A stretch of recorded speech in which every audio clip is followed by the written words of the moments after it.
लेकिन उसे खाने के लिए कुछ नहीं दिया।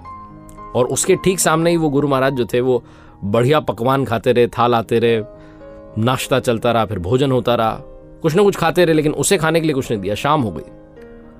उस अमीर बिजनेसमैन का दिमाग ठनका, पता नहीं क्या करवा रहे हैं। तीसरा दिन आया, अब की बार उसे खाने के लिए भी दिया, उसे छाया में भी बैठाया, उसे कहा देखते रहो। उसी के ठीक सामने गुरु महाराज जो थे वो ध्यान में बैठ गए और बैठे रहे 3-4 घंटों तक। शाम हो गई, उसे कुछ नहीं कहा। चौथे दिन उससे रहा नहीं गया, उसने कहा बहुत हो गया आपका, आप मुझे कुछ बता नहीं रहे, मुझे कुछ समझ नहीं आ रहा, चाहते क्या हैं आप? तो उन गुरु महाराज ने कहा कि मैंने तो आपको पहले दिन ही समझा दिया था।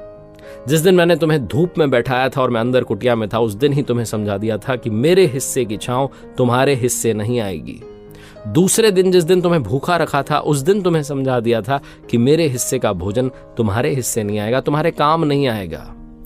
तीसरे दिन तुम्हें समझाया कि मेरे हिस्से का